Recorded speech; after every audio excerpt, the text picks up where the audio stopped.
When you have a lot of data to work with while programming, organizing them becomes a challenge. You can't really create a new variable every time because tracking and managing them will be a nightmare. You can say that arrays can help us keep the data organized. Yes, that's true, but then again the size of the array is fixed. So if we need to store more data, it cannot grow dynamically at runtime, as arrays are stored in stack and not in heap. There are no built-in methods as well for common operations, like inserting or removing. Everything needs to be done manually. For all these reasons, we need data structures that help us manage data dynamically at runtime. That's exactly when collections comes to our rescue. In programming, collections are data structures that can store multiple values. Collections help us organize data. It also comes with the ability to grow and shrink at runtime.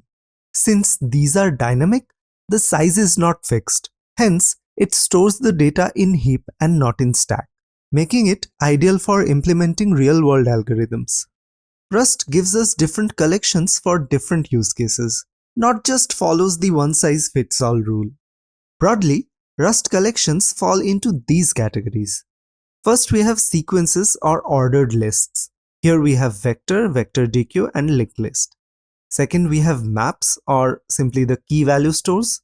In this category, we have hash map and B-tree map. Sets are basically set of unique values. Here we have hash set and B-tree set. And there are other miscellaneous items like we have the binary heap. Most of these live inside the collections module, except vector, which lives inside the standard module but commonly grouped with collections.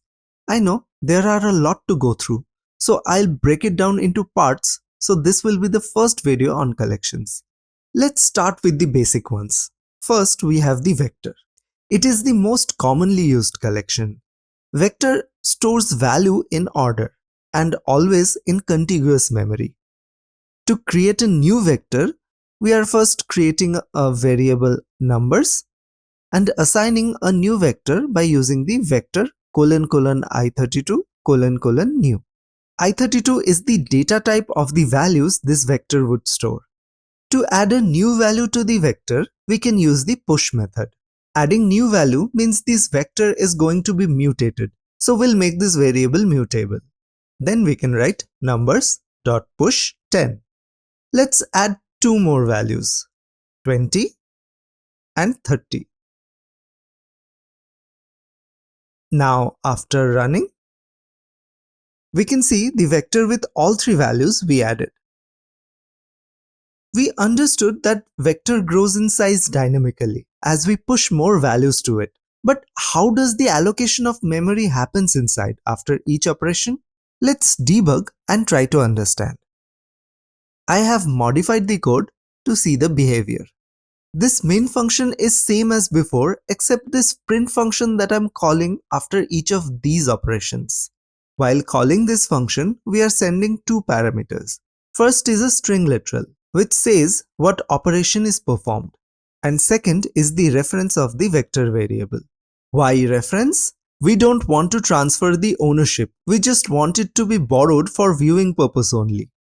In the print function, we are printing few details about the current state of the vector. First, we are printing the message for the operation. Second, we are printing the vector struct size created in stack, including the pointer to the heap location plus the length and the capacity, which we are printing at the third and the fourth line as well. Next two lines are calculated at runtime. One is the total memory used by the content of the vector.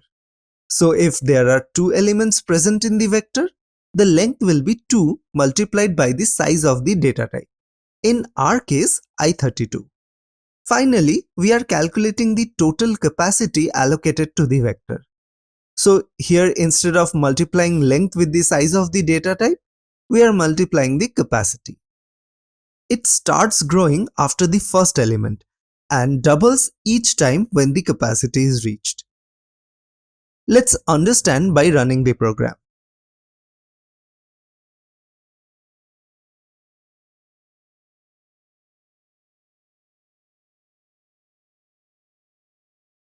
The first block is printed right after the vector is initialized, so it is empty. The size of the vector struct is 24. This is the size of the vector struct present in the stack, and it contains exactly 3 fixed size fields that never change. This is the implementation of the vector struct. Here, the first field is the pointer to the location of the heap, where the first value is stored. My computer is a 64-bit system, so it will be a size of 64 bits or 8 bytes.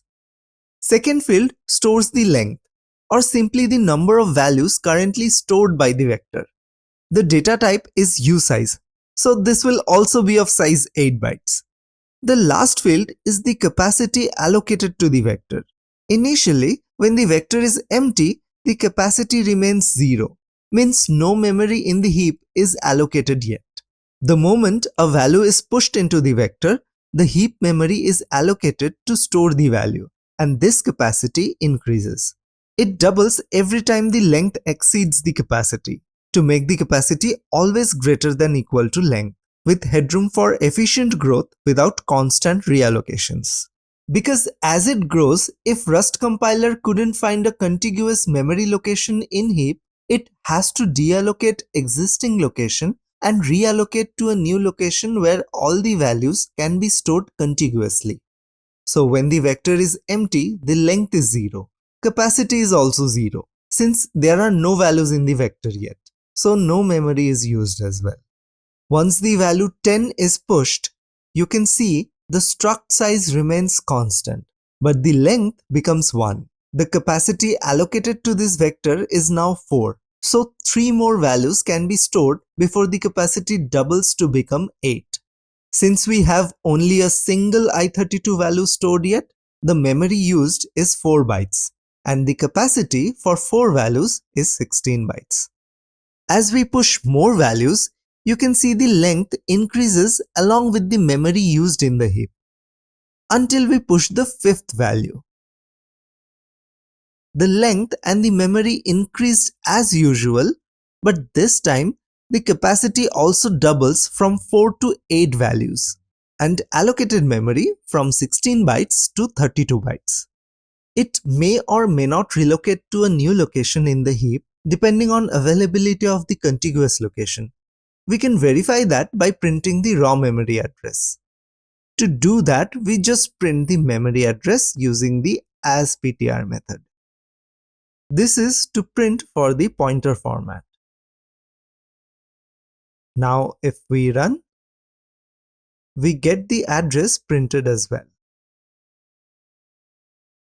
Finally, prints the vector with all its values. So this is how vector stores the data in the memory. If we have a set of values already available, rather than pushing each values individually to the vector, we can initialize it by using macro. This is how we can use the macro to initialize. Its behavior will be the same as before. Once you pushed a value into the vector, you can remove the last element by using the pop method. Here, you can see after pop, the last element is removed. Instead of pushing at the last index, you can insert a new value at a specific index as well by using the insert method. This method takes in the index position to work with as the first parameter and the value to insert as the second parameter. Now after running, the value gets inserted at the desired index. Similarly, we can remove a value from a specific index as well by using the remove method. It just takes in the index position to remove. And after running, the value gets removed from the vector.